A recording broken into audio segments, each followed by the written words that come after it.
ETF index mutual funds నేర్చుకుని stock మార్కెట్లో రాణించాలనుకుంటున్నారా? వెంటనే ఈ నెంబర్కి కాల్ చేయండి. ఐటీ జాబ్ మార్కెట్లో ఏం జరుగుతుంది,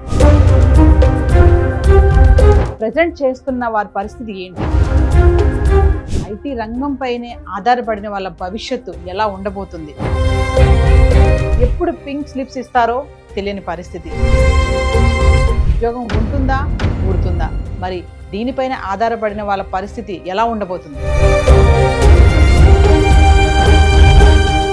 నమస్తే, welcome back to Suman TV. ప్రస్తుతం మనతో పాటు ఉన్నారు అసిస్టెంట్ ప్రొఫెసర్ అట్ విజేఐఎం రామకృష్ణ గారు. నమస్తే సార్. నమస్కారం అమ్మా.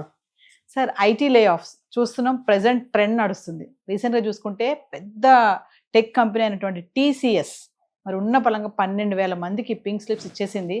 అందరూ రోడ్ మీద పడ్డారు. చూస్తున్నాం మనం చాలా ఆర్టికల్స్లో, న్యూస్లో కూడా. అది ఎందుకంటారు ఈ లే ఆఫ్స్ అనేవి ఇంత హవాగా నడుస్తున్నాయి అంటే? చాలామంది అనాలిసిస్ ఇప్పటికే చేసేసి ఏఐ రాబోతోంది, ఏఐ అనే భూతం వల్ల ఆల్రెడీ మనం దాని తాలూకు పరిణామాలు చూస్తున్నాం అంటున్నారు. కాకపోతే ఇక్కడ మనం అర్థం చేసుకోవాల్సింది ఏంటంటే, ఇది ఏఐతో పెద్ద సంబంధం లేని సంఘటన. ఇలాంటి సంఘటనలు ఏవైతే ఉన్నాయో మనం అసలు ఇంతకుముందు ఎలా ఐటీ ఇండస్ట్రీ ఎలా డెవలప్ అయింది, దీని తాలూకా ఇంప్లికేషన్స్ ఇప్పుడు ఎలా ఉన్నాయని చూడాలి. ఏంటంటే, మనం గ్రో అవుతున్నప్పుడు ఏం చేస్తామంటే చాలా ముందు చూపుతో రిసోర్సెస్ అన్ని రెడీ చేసి పెట్టేసుకుంటూ ఉంటాం. ఈ రిసోర్సెస్ రెడీ చేసి పెట్టుకున్న తర్వాత అలా పెరుగుతున్న కొద్ది ఏమిటంటే మీకు ఇన్ఎఫిషియన్సీస్ కూడా అలానే పెరిగిపోతుంటాయి. ఉదాహరణకి టీసీఎస్లోనే తీసుకుందాం. టీసీఎస్లో ఒకనొకప్పుడు ఎలా ఉండేదంటే, ఎవరైనా కొత్తగా జాయిన్ అయితే అట్లీస్ట్ ఒక 3 months to 6 months వాళ్ళు బెంచ్ మీద హ్యాపీగా ఉండేవాళ్ళు. బెంచింగ్ అనేది వాళ్ళకి ఒక ఇదన్నమాట, తప్పదు. సో బెంచ్ అంటే ఏంటి, మీకు ప్రపంచంలో మరి ఏ ఇండస్ట్రీలోనూ ఉండని ఒక అద్భుతమైన టర్మ్ అనమాట. ఇంకే ఇండస్ట్రీ లేని ఒక టీచర్లో మీరు టీచింగ్ తీసుకోండి, టీచర్లు ఎవరినైనా ఇదిగో వీళ్ళు సెబాటికల్ ఇవ్వడం వేరు, కానీ మామూలుగా నువ్వు ఒక 6 months వర్క్ చేయక్కర్లేదు అని చెప్పి కూర్చోబెడతారా స్కూల్లో? లేదు. మిమ్మల్ని కూర్చోబెడతారా? లేదు. ఒక డాక్టర్ని కూర్చోబెడతారా? లేదు. కానీ సాఫ్ట్వేర్ ఎంప్లాయీస్లో ఇది ఒక్కటి బెంచింగ్. ఎందుకంటే ఒక ప్రాజెక్ట్ రాబోతే ఆ టైంకి మనకి రిసోర్సెస్ కావాలి కాబట్టి ముందు చూపుతో నేను తెచ్చిపెట్టుకుంటాను అని వాళ్ళు చాలా అలా ఇన్వెస్ట్మెంట్స్ చేసి చాలా రిక్రూట్మెంట్ చేస్తారు. అది కాకుండా పెరుగుతున్న కొద్దీ ఏమవుతుందంటే, కాంప్లెక్సిటీ పెరుగుతున్న కొద్దీ ఏంటంటే చాలా ఇన్ఎఫిషియన్సీస్ వస్తూ ఉంటాయి. దానివల్ల చాలా రిసోర్సెస్ కానీ ఇవి కానీ వేస్ట్ అవుతూ ఉంటాయి. Over a period of time అవన్నీ ఏమవుతాయంటే మనకు ఒక లెగసీ కింద మారిపోయి చాలా కాస్ట్ అవుతుంటుంది. సో ఇప్పుడు మన మేజర్ మార్కెట్స్ ఏంటి, యుఎస్ అండ్ యూరోప్. ఇవి they are going through huge financial crisis. వాళ్ళ దగ్గరే చాలా ఆర్థిక మాంద్యం నడుస్తుంది, రకరకాల సమస్యలు నడుస్తున్నాయి. సో వాళ్ళు జనరల్గా ఏం చేస్తారు, వెంటనే ఐటీ అనేది ఒక మేజర్ హెడ్ కాబట్టి వాళ్ళకి ఎక్స్పెన్సెస్లో దాన్ని మనం ఎలాగా ఫైన్ ట్యూన్ చేద్దాం, ఎలా తగ్గిద్దాం, రేషనలైజ్ ఎలా చేద్దాం అని చూస్తూ ఉంటారు.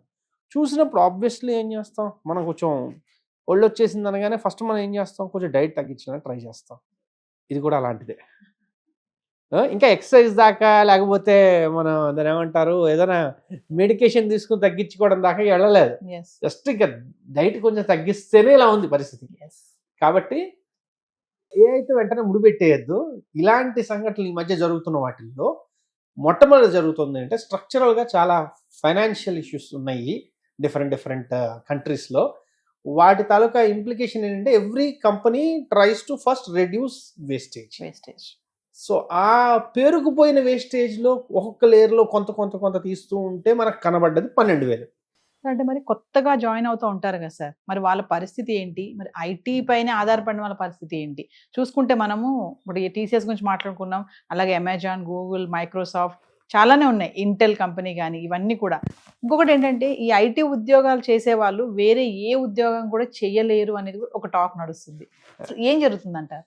ఇక్కడ ఒక చాలా ఇంపార్టెంట్ పాయింట్ మనం డిస్కస్ చేద్దామండి. ఇది అగైన్ ఏఐతో సంబంధం లేని విషయం.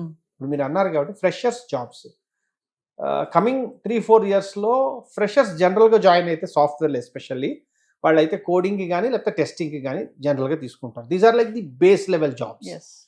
సో ఏఐ అనేది దీన్ని చాలా హాయిగా బ్రేక్ఫాస్ట్కి తినేస్తుంది. ఓకే. సో కోడింగ్ గానీ, టెస్టింగ్ గానీ అసలు ఏ లేపేస్తుంది ఈజీగా. ఇంకా అవి ఆల్రెడీ వర్క్ అవుతుంది. కొంతమంది అది స్టార్ట్ చేశారు. కాబట్టి unless they are having skills related to AI, cloud, okay, architecture, full stack development, business process analysis, ఇలాంటి నాలెడ్జ్ బేస్ లేకుండా ఓన్లీ కోడింగ్ మీదో లేకపోతే టెస్టింగ్ మీదో ఎలాగోలాగా నేను నడిపించేస్తాను అనుకోవడం అనేది జరిగే పని కాదు. ఒకటి. రెండోది మనం గమనిస్తే మన ఇండస్ట్రీలో ఏం జరిగిందంటే huge amount of talent is being driven towards software. Yes. So దానివల్ల ఏమైందంటే నీకు లాస్ట్ టైము ఎప్పుడు వినుంటారు, ఒక కుర్రాడు నేను సివిల్ ఇంజనీరింగ్ తీసుకుంటాను, నాకు బిల్డింగ్స్ కట్టడం చాలా ఇష్టం కాబట్టి నేను సివిల్ ఇంజనీరింగ్ తీసుకుంటాను, లేదు నాకు మెషిన్స్ మీద చాలా ఇంట్రెస్ట్ ఉంది నేను మెకానికల్ ఇంజనీరింగ్ చేస్తాను అన్న వాళ్ళని ఎంతమందిని ఈ కాలంలో చూసుంటారు. ఎందుకంటే మా కాలంలో చాలా మందిని చూసాం ఆ ఇంట్రెస్ట్తో సివిల్ ఇంజనీర్ అయిన వాళ్ళు, లేకపోతే మెకానిక్. అంటే ఒక ఇంజనీరింగ్ జాయిన్ అయ్యాము అంటే అది నాకు తెలుసు, నాకు దాని మీద ఇంట్రెస్ట్ ఉంది కాబట్టి జాయిన్ అయ్యాను అనే ఫీలింగ్ ఉండేది. ఎస్. ఇప్పుడు all roads lead to Rome అన్నట్టు ఏ స్పెషలైజేషన్ తీసుకున్నా ఫైనల్గా సాఫ్ట్వేర్లోకి వెళ్ళిపోతున్నారు. అవును. సో మచ్ సో దట్ చాలా కాలేజీల్లో మీకు సివిల్ సీట్లు ఉండవు, ఉన్న ఎవరు జాయిన్ అవ్వరు, మెకానికల్ సీట్లు ఉండవు, ఉన్న జాయిన్ అవ్వరు. పెద్ద పెద్ద యూనివర్సిటీస్ గురించి కూడా మాట్లాడుతున్నారు, అందులో కూడా మెకానికల్ గట్టిగా 6-7 ఉన్నారు. ఇవన్ జస్ట్ ఇమాజిన్. సో దీనివల్ల ఏమైందంటే ఏ ఇండస్ట్రీ హెడ్ని మాట్లాడినా, ఏ ఇండస్ట్రీ మ్యానుఫ్యాక్చరింగ్లో చాలా మందితో మాట్లాడుతుంటాం. సో వాళ్ళందరూ చెప్పేది ఏంటంటే మీకు ఉన్న ప్రధానమైన సమస్య ఏంటి? టాలెంట్. అందరూ అదే చెప్తున్నారు. అంటే నేను ఐటీఐ లెవెల్ దగ్గర నుంచి మొదలు పెట్టుకుంటే ఐటీఐ లెవెల్లో ఉన్న సమస్య టాలెంటే, ఇంజనీరింగ్ లెవెల్లో ఉన్న కూడా సమస్య టాలెంటే. కాబట్టి నేనేమంటానంటే AI is like a leveller. ఇప్పుడు ఏమంటుందంటే టెక్నాలజీ ఏమంటుందంటే నువ్వు ఎందులో అయినా చెయ్యి, నువ్వు మెకానికల్ అయినా చెయ్యి, ఈసీఈ చెయ్యి, లేకపోతే సివిల్ చెయ్యి, ఏదైనా చెయ్యి, అన్నిట్లోనూ ఏఐతో అనుసంధానమైన విషయాలు చేయొచ్చు. కానీ నువ్వు మాత్రం సాఫ్ట్వేర్ మాత్రం వద్దాం అనుకుంటే మాత్రం సారీ బాబు, అది బస్ ఆల్రెడీ వెళ్ళిపోయింది అనేది ఒక మెసేజ్. ఇది ఇప్పుడే ఇంజనీరింగ్ జాయిన్ అయిన వాళ్ళు కానీ, లేదు ఆల్రెడీ సెకండ్ ఇయర్లో అలా ఉంటూ ఉన్న వాళ్ళు కానీ ఒక్క విషయం తెలుసుకోవాల్సింది ఏంటంటే వాళ్ళ నాలెడ్జ్ ఏదైనా కోర్ బేసిక్ నాలెడ్జ్ ఏదైనా దాన్ని ఏఐకి అనుసంధానం చేస్తూ ఏవైనా నేర్చుకోవచ్చు అన్నది చేయడం కానీ, లేదు ఇందులో స్పెషలైజేషన్స్ కావాలంటే చాలా ఒకటి బాగా గుర్తుంచుకొని ఈ మధ్య జరుగుతున్న ఒక పరిణామాలు తెలుసుకోవాల్సింది ఏంటంటే ఏ స్కిల్ సెట్ ఉన్న వాళ్ళ తాలూకా పే చాలా భయంకరంగా పెరిగిపోతుంది. ఇప్పుడు మెటా మిలియన్స్ ఆఫ్ డాలర్స్ ఇచ్చి ఏఐ ఇంజనీర్స్ని తీసుకుంటాను. అదే సమయంలో మైక్రోసాఫ్ట్లో అనుకుంటా, మైక్రోసాఫ్ట్లోనో గూగుల్లోనో ఏఐ ఎనేబుల్డ్ ఒక యాప్ తయారు చేసిన ఇంజనీర్ ఎవరైతే ఉన్నారో ఆయన్ని తీసేశారు. ఎందుకంటే వాడు తయారు చేసిన దానివల్ల వాడి పని అవసరం లేదు, అయిపోయింది కదా పని. అది అంటే ఇది ఎలా ఉంటుందంటే గుడ్డివాడు కళ్ళు రాగానే ఫస్ట్ పారేసేది వాడి చేతిలో ఉన్న కర్రనే అని, అలాగే ఏఐ రాగానే చేసేది అది జరుగుతుంది. కాబట్టి డిమాండ్ పెరగబోతుంది. ఈవెన్ వరల్డ్ ఎకనామిక్ ఫోరం కూడా ఏం చెప్తోంది, ఫ్యూచర్లో దాదాపు ఒక 16 కోట్లు 15 కోట్ల ఉద్యోగ అవకాశాలు రాబోతున్నాయి ఏఐ ఎనేబుల్డ్ దానిలో. కాబట్టి సాఫ్ట్వేర్ డెవలప్మెంట్ అనేది ఒకటే ఉద్యోగం కాదు. AI has given you an opportunity to pursue anything in anything. మీరు ఏ రంగంలో అయినా ఏఐ అనుసంధానంతో మీరు చేయడానికి అవకాశం ఉంది. అది కాబట్టి ఇది గుర్తుంచుకోవాలి ఎవరు జాయిన్ అవుదాం అనుకున్న వాళ్ళు కానీ, జాయిన్ అయిన వాళ్ళు కానీ. సార్ ఏఐతో ఐటీ రంగంలో ఏదైతే ఇప్పుడు ఈ మార్పులు జరుగుతున్నాయో ఇవన్నీ కూడా తాత్కాలికమే అంటారా? అంటే ఏమైనా చేంజెస్ ఇంకా ముందు మనం ఏమైనా చూడబోతామా? ఏంటి అసలు ఇదంతా? అంటే ఇప్పుడు సినిమాల్లో ట్రెండ్ నడుస్తుంది. సినిమా రాబోతుందంటే ఇంతకుముందు ట్రైలర్ వేసేవారు, అంతకుముందు ట్రైలరే స్టార్ట్ అయ్యేది. ఇప్పుడు అది కూడా కాదు, ఇప్పుడు మోషన్ పోస్టర్ అని ఒకటి ఉంటుంది, క్యారెక్టర్ ఇంట్రడక్షన్స్ మోషన్ పోస్టర్స్ అని ఉంటాయి కదా. సో మనం చూస్తుంది కేవలం ఇంకా మోషన్ పోస్టర్ లెవెలే. ఓకే, ఇది ఎలా మారబోతుంది అంటే structurally so much will change that మనం ఇప్పుడు ఊహించుకుని ఇదిగో ఇలా జరగబోతుంది చెప్పడం కూడా కష్టం. కానీ మనం ఉన్న పరిస్థితులను బట్టి నేను చెప్పగలుగుతున్నాం ఏంటయ్యా ఎలా మార్పులు జరగబోతున్నాయో చెప్తా వినండి. మొట్టమొదటిది మీకు ఇలాగా స్టాండర్డ్గా ఒక ఉద్యోగం ఇంకా అయిపోయింది, లైఫ్ టైం సెటిల్మెంట్ అనేది మర్చిపోవచ్చు. ఎందుకంటే రేపు పొద్దున ఉద్యోగం ఉంటుందో లేదో తెలియదు. First point. Second, most importantly, ఈ టెక్నాలజీ ఏదైతే ఉందో అది ఇంతకుముందు డెమోక్రటిక్ కాదు. అంటే నేను సిఓ, జావావో లేకపోతే ఇంకేదో ఆరకిల్ డేటాబేసెస్ ఇవన్నీ స్ట్రాంగ్గా నేర్చుకుని ఉంటే అప్పుడు అందులోకి వెళ్ళడానికి అవకాశం ఉండేది. అంటే ఒక టికెట్, చాలా హై టికెట్ ఉంది. ఇప్పుడు లో కోడ్ నో కోడ్ అని చెప్పి ఒకటి ఉంది.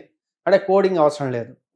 నాకు బిజినెస్ ప్రాసెస్ అర్థమయ్యి నా బిజినెస్ ప్రాబ్లం ఏంటో నాకు బాగా తెలుసు అనుకోండి, నేనేం చేయొచ్చు, గట్టిగా 15 రోజులు కూర్చుని ఏఐని అటు ఇటు ఆ లెంప వాయిస్తే అది ఇవ్వాల్సిన అవుట్పుట్లు ఇస్తుంది.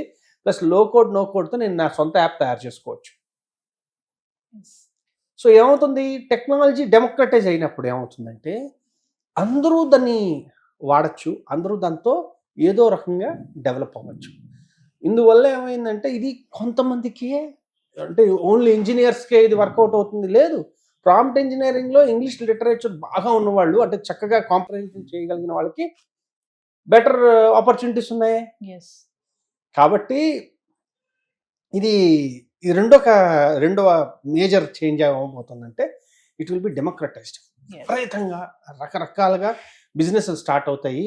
ఒకప్పుడు చూడండి, మార్కెట్లో ఒకట్లో ఇద్దరు పెద్ద ప్లేయర్స్ ఉంటారు, మిగిలిన వాళ్ళు చాలా మంది, కొన్ని వేల మంది చిన్న చిన్న ప్లేయర్స్ ఉంటారు. అలా అవ్వబోతోంది. ఎందుకంటే ఏజెంట్స్ తయారు చేసేవాళ్ళు కానీ, లేదంటే ఏజెంట్కి ఏతో చిన్న చిన్న సొల్యూషన్స్ ప్రొవైడ్ చేసేవాళ్ళు కానీ, లేదు అసలు ఎవరికి వాళ్ళుగా సొంతంగా ఏజెంట్లు క్రియేట్ చేసుకుని వాళ్ళకి వాళ్ళు వాడుకునేవాళ్ళు కానీ, అలా విపరీతంగా మార్కెట్ మారబోతోంది. అంటే సార్ మీరు చెప్పేది ఎలా ఉందంటే ఏఐ వల్ల జాబ్స్ పోతున్నాయి అంటున్నారు కదా, పోవడమే కాదు జాబ్స్ కూడా వస్తాయి అంటున్నారు. చాలా వస్తాయి, కానీ దానికి తగ్గట్టుగా మనం రెడీ అయ్యి ఉంటే వస్తాయి స్కిల్స్. అంటే ఉదాహరణకి చెప్తాను. ఇప్పుడు ఒక మీడియా పర్సన్ ఉన్నాడు, మీకు కరెక్ట్గా ఒక ఎగ్జాంపుల్ చెప్పాలంటే, మీడియా పర్సన్ ఉన్నాడంటే ఒక అడ్వర్టైజింగ్లో ఉన్నాం మేము. అడ్వర్టైజింగ్లో ఎలా ఉంటుందంటే మేము తయారు చేసే ప్రతి క్రియేటివ్ నా కన్స్యూమర్ ఎలా చూస్తాడు, ఓకే, ఆయనకి ఎలా అనిపిస్తుంది అనే ఉద్దేశంతో చూస్తాం. ఓకే, మీకు ఒక ఫ్యూచర్ సినారియో చెప్తున్నాను. ఇదేదో ఫ్యూచర్ అంటే ఏదో 10 ఏళ్ళు 20 ఏళ్ళు ఫ్యూచర్ కాదు, బహుశా ఆల్రెడీ అవుతూ కూడా ఉండుండొచ్చు, లేదు మహా అయితే 1-2 సంవత్సరాలు మీరు అది అనుభవంలోకి వస్తుంది. ఉదాహరణకి మీరు ఒక 10 రోజులు బిజినెస్ ట్రిప్ ప్లాన్ చేశారు, లేదా వెకేషన్ ప్లాన్ చేశారు. బిజినెస్ ట్రిప్ కాదు, వెకేషన్ ప్లాన్ చేశారు 10 రోజులు. బాలి, ఇండోనేషియా, ఇలా మొత్తం సౌత్ ఈస్ట్ ఏషియన్ ఒక 4-5 కంట్రీస్ చూడాలనుకుంటున్నారు. మీ షెడ్యూల్లో ఎక్కడి నుంచి ఎక్కడికి ఖాళీ ఉందో తెలుసు, మీ ప్రిఫరెన్సెస్ ఏంటో మీరు చెప్తారు. ఇంతకుముందు ఇవన్నీ ఏం చేయాల్సి వచ్చేది, ఒక ట్రావెల్ ఏజెంట్కి మొత్తం డీటెయిల్స్ ఇస్తే వాడు కొంతవరకు చేస్తాడు, మిగిలిన మీరు ప్లాన్ చేసుకోవాలి. ఇలా చాలా చోట్ల నుంచి చాలా ఇన్ఫర్మేషన్ మనకు కనుక్కోవాలి. అలాగే మీకేమైనా ఈ విషయాలు ఎలా తెలిసేవి, మీరు ఒక యాడ్ చూస్తేనో, ఒక ఈమెయిల్ వస్తేనో, ఇంకేదో. ఇప్పుడు అలా కాదు, ఒక ఏజెంట్కి చెప్తారు, ఏఐ ఏజెంట్కి చెప్తారు. ఏమని చెప్తారు, నా షెడ్యూల్ చూడు, ఓకే, నాకేమేమి తెలుసో నీకు ఆల్రెడీ తెలుసు, లేదు అన్నా కూడా నాకు ఇవి స్పెసిఫికేషన్స్, ఈ టైప్ ఆఫ్ ఫుడ్ ఉన్నది, ఈ టైప్ ఆఫ్ ఎక్స్పీరియన్స్ నాకు కావాలి, ఈ టైప్ ఆఫ్ ఎక్స్పీరియన్స్ నాకు కావాలి, చెప్తున్నా వినండి. ఓకే, కాబట్టి ఇవి ఇవి ఇవి ఏంటి నా బడ్జెట్ నువ్వు ప్లాన్ చేసేయంటే మొత్తం ఐటినరీ మీకు రెడీ చేసి ఇచ్చేస్తుంది. ఓకే, మీరు కానీ అన్నారనుకోండి, అది మొత్తం బుకింగ్స్ అన్ని రెడీ చేసి పెడుతుంది. అర్థమైందండి? ఇప్పుడు నేను యాడ్ దాన్ని ఏమంటారు, ఒక హోటల్ కంపెనీయో, అంటే ఒక గ్రూప్ ఆఫ్ హోటల్స్ ఉన్న ఓనర్నో, లేకపోతే ఇంకేదో టూరిజం బిజినెస్ ఉన్నవాడిని అనుకోండి, నేను ఎవరికి యాడ్ ఇవ్వాలి, కన్జ్యూమర్కి ఇద్దామంటే కన్జ్యూమర్కి అసలు నేను తెలియదే.